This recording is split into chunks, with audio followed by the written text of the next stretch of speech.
L'association Abeille Machine a été fondée il y a de cela 5-6 ans. Elle a été fondée par des passionnés d'apiculture et lentement elle a évolué vers des animations, des initiations à l'apiculture, de la sensibilisation à l'environnement via le biais de l'abeille.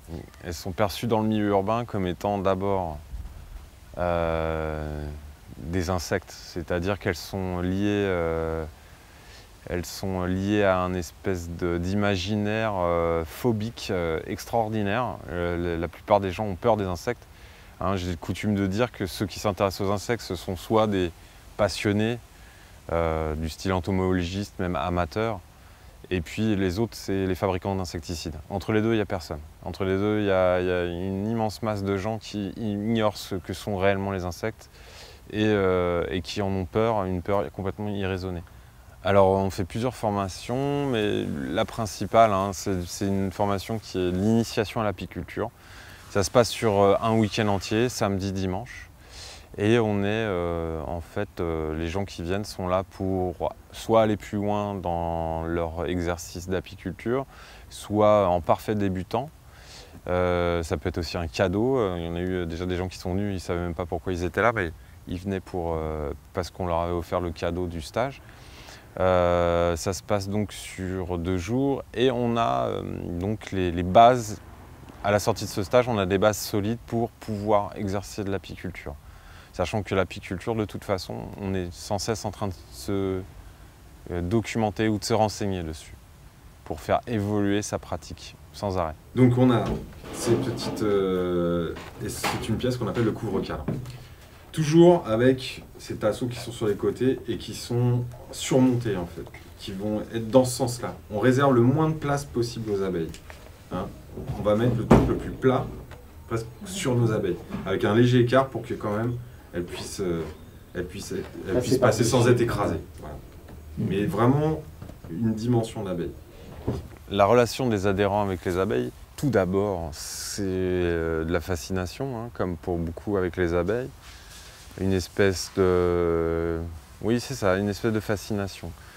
Et on en entend parler, une fois qu'on est sur une ruche, la première fois où on ouvre une ruche et que la personne est là pour la première fois, elle a souvent un mouvement de recul, c'est toujours un petit peu impressionnant, mais il y a toujours aussi cette observation muette dont on se remet que doucement après la visite. C'est-à-dire qu'on a plein d'impressions, on a aussi cette sensation de s'être maîtrisé, d'avoir maîtrisé ses peurs, qui sont souvent injustifiées par ailleurs. Et du coup, ouais, il y a un espèce de silence assez drôle, mais quand on casse ce silence, on a des retours qui sont enthousiastes. En général, le soir, après cette visite, on dort bien. Moi, je m'appelle Kate, j'habite Paris. Je suis bénévole avec Abeille Machine. Je m'intéresse beaucoup à l'agriculture en général et je voulais savoir plus sur l'apiculture. Donc du coup, j'ai fait un stage. Moi, je trouve ça une association géniale. Je sais que les abeilles, c'est un peu à la mode en ce moment. Et je trouve que justement, l'association, ça ne fait pas partie du coup de cette mode, mais c'est vraiment quelque chose de durable qui est censé durer dans le temps. C'est censé éduquer les gens, les enfants, que les grands. Et c'est pour ça, en fait, moi, je trouve que c'est vraiment une association qui bien dans son quartier, qui a beaucoup à offrir et j'espère justement de pouvoir faire plus avec eux, parce qu'ils deviennent de plus en plus stables, donc ça c'est encourageant.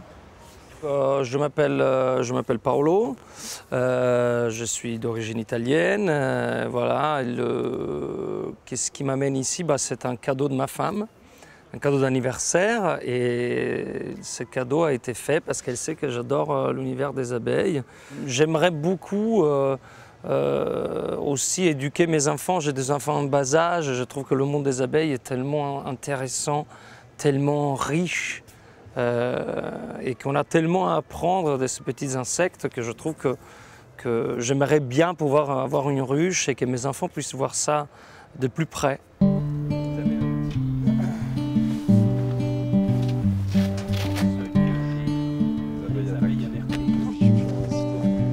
C'est un peu particulier par rapport à ça. Donc là, vous voyez les abeilles qui vont et viennent. Vous voyez les petites pelotes de pollen là, hein? Bon, alors on est sur la dernière grosse floraison là, de l'année. On est sur le lierre. Le truc, c'est que c'est tellement normé que les abeilles peuvent avoir un phénomène qu'on appelle l'errance. C'est-à-dire qu'elles se trompent de ruche et on peut avoir des mortalités qui peuvent être du coup, parce qu'elles sont tuées par les gardiennes, des autres ruches si elles se trompent. Tiens, on va faire un petit jeu. Voilà, vous restez là.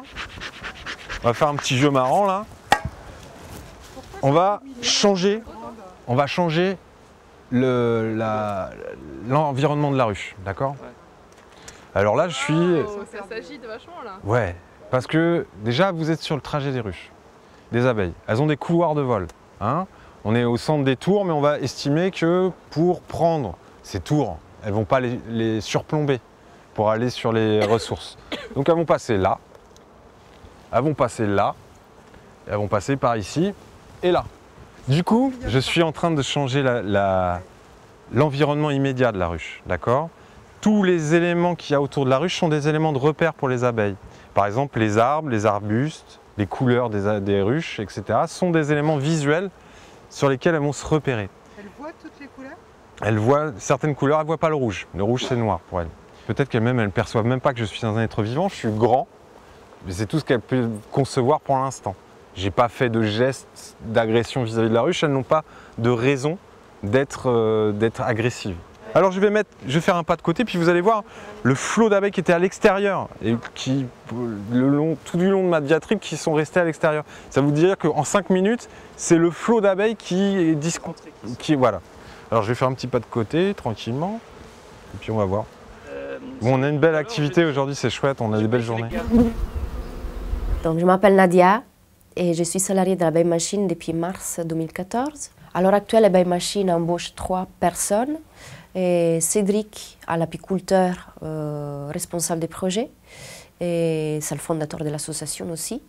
Et moi-même, je suis chargée des projets et suivi financier et puis aussi suivi apicole. Et Marie-Aude, qui a un poste depuis décembre 2014, un contrat aidé, et elle est chargée du suivi comptable et de l'animation. Alors, ma relation avec les abeilles, c'est tout simplement les contacts avec la nature. Ma passion pour tout ce qui est végétal, animal, botanique, insectes et puis nourriture. Voilà. L'enjeu, c'est vraiment les liens entre monde végétal, humain et insectes, c'est la nourriture. Et puis la préservation de l'environnement pour que les générations futures puissent en jouir aussi. T'es prête toi? Si? Tu mettras après la... On était partis qu'on était à 2 et puis finalement, il y a du monde. Très bien. Alors vous êtes prêts? On va tous partir au rocher du 9 Jean Massé. Voilà. Il y a une apicultrice en trottinette, j'ai jamais vu ça. Viens.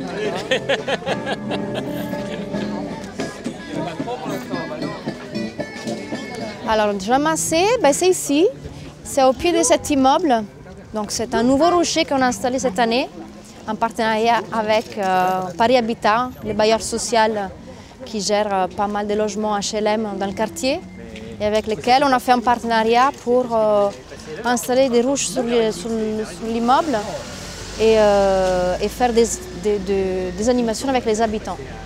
Voilà. Donc, ça rentre dans le cadre des visites publiques au rocher et aujourd'hui c'est la fête de l'Aris, donc la fête des quartiers. Et donc la Bay Machine participe en tant qu'association des quartiers.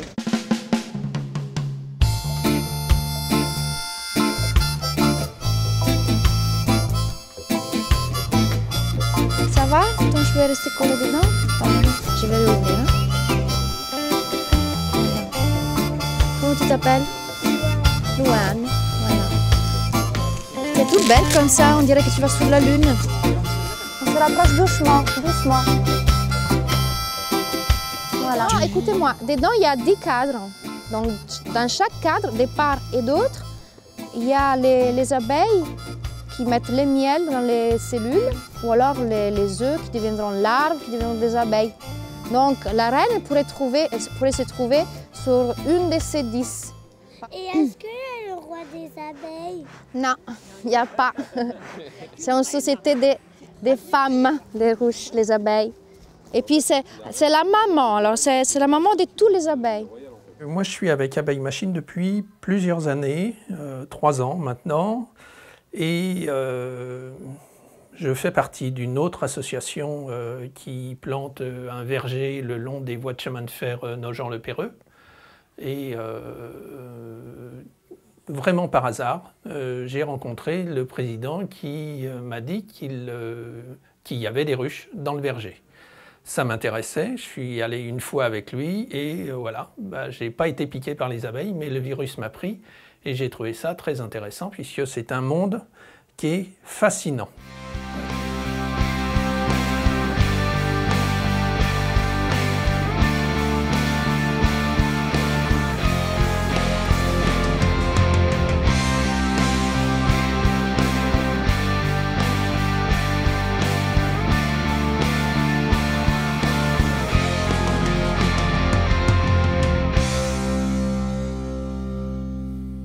On a 4 départements dans lesquels on intervient, c'est Paris, c'est le Val-de-Marne, c'est la Seine-Saint-Denis et c'est la Seine-et-Marne.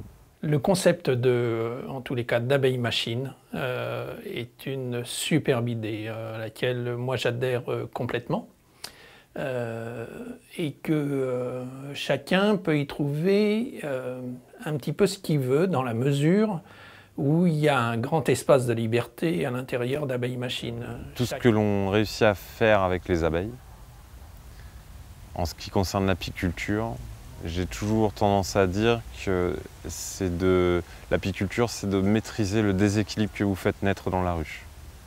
Les abeilles n'ont absolument pas besoin de nous, et c'est plutôt nous qui avons besoin d'elles maintenant.